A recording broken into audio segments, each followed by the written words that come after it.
بیت المقدس کیوں بلایا گیا؟ یہ بڑی کمال کا کوسچن ہے کہ اگر رب نے اپنی بارگاہ میں بلانا تھا تو یہ بیت المقدس کا ٹریول کیوں کروایا گیا؟ ایک ایسی جماعت قائم کی گئی کائنات میں، اس سے زیادہ مبارک جماعت کوئی نہیں ہوئی، اور وہ جماعت ہوئی، وہ نماز ہوئی بیت المقدس میں کہ جب سارے انبیاء صف بنا کر کھڑے ہیں، اور اب حبیب پاک جب وہاں جاتے ہیں تو جبریل امین نبی پاک کا ہاتھ پکڑ کر مصلی پہ کھڑا کر دیتے ہیں صف بصف کھڑے ہیں انبیاء، صف بصف کھڑے ہیں انبیاء، مصطفیٰ امام ہو گئے، ان کے جو غلام ہو گئے وقت کے امام ہو گئے، نام لیوا ان کے جو ہوئے ان کے اونچے نام ہو گئے۔ اور بریلی کے تاجدار سے پوچھو کہ یہ نماز کیوں ہوئی تھی، what is the reason to make that beautiful جماعت، جو سیکرڈ جماعت، دنیا کی سب سے مقدس جماعت، یہ کیوں ہوئی تھی؟ اس کی وجہ امام عشق و محبت عشق والی زبان میں فرماتے ہیں کہ نماز اقصا میں تھا یہی سر، عیاں ہو مانائے اول آخر۔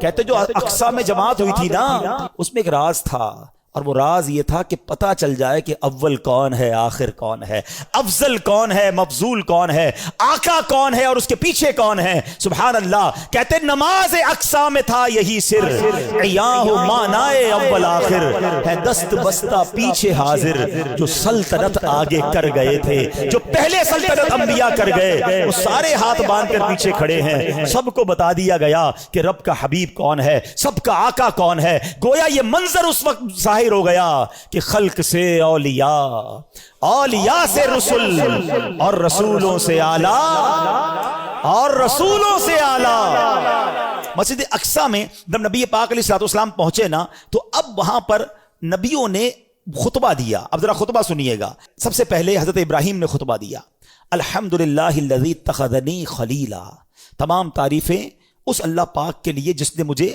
اپنا خلیل بنایا۔ حضرت موسیٰ علیہ السلام نے خطبہ دیا، الحمدللہ الذی کلمنی تکلیما، تمام تعریفیں اللہ پاک کے لیے جس نے مجھے کلام کا شرف بخشا۔ تیسرا خطبہ دیا حضرت داؤد علیہ السلام نے، آپ نے کہا الحمدللہ الذی خولنی ملکا، تمام تعریفیں اس اللہ پاک کے لیے جس نے مجھے سلطنت عطا فرمائی۔ تمام انبیاء آتے رہے، خطبہ دیتے رہے۔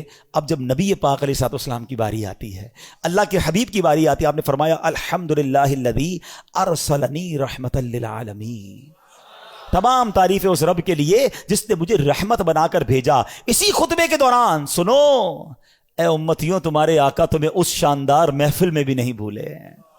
ٹرائی ٹو انڈرسٹینڈ کس کوالٹی کی وہ محفل ہوگی۔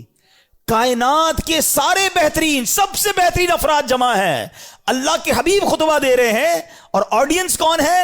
انبیاء ہیں۔ سب اپنی اپنی بات کر گئے نا۔ سنو نبی پاک نے آگے کیا فرمایا۔ اللہ کے نبی کہتے تمام تعریفیں اس اللہ پاک کے لیے جس نے میری امت کو بہترین امت بنایا، جو لوگوں کے لیے نکالی گئیں۔ تمام تعریفیں اس اللہ پاک کے لیے ہیں جس نے میری امت کو سب سے افضل بنایا۔ تمام تعریفیں اس اللہ پاک کے لیے ہیں جس نے میری امت کو اول بھی بنایا۔ اول کیوں؟ کہ ساری امتوں میں سب سے پہلے جنت میں نبی پاک کی امت جائے گی، اور میری امت کو آخر بھی بنایا کہ یہ امت دنیا میں آنے کے اعتبار سے سب سے آخری امت ہے۔ اللہ اللہ، ایسی محفل تھی، اور آقا ذکر کس کا کر رہے ہیں؟ پہلے سوچو، ذکر کرنے والا کون ہے، سننے والا کون ہے، اور ذکر کس کا ہو رہا ہے؟ پھر ہم کیوں نہ کہیں کہ میری خوش قسمتی، میں تیرا امتی، تو کجا من کجا۔ کیسا روحانی تعلق ہے، ہم میں سے تو کوئی اس وقت پیدا بھی نہیں ہوا تھا، کروڑوں اربوں امتی نے بعد میں آنا تھا۔ آقا معراج کی رات بھی اپنی گناہگار امت کو یاد رکھے ہوئے ہیں۔ ارے بتاؤ، جو دنیا میں امت نہیں آئی اس کا پہلے خیال رکھ سکتا ہے تو خود پردہ فرما جائیں تو بعد میں آنے والی امت کا خیال کیوں نہیں رکھ سکتا ہے؟ وہ آج بھی مدد فرماتے ہیں، وہ آج بھی نگاہ فرماتے ہیں، وہ آج بھی امت کا خیال رکھتے ہیں، اور سنو انشاءاللہ بروز قیامت بھی ہماری شفاعت فرمائیں گے انشاءاللہ عز و جل۔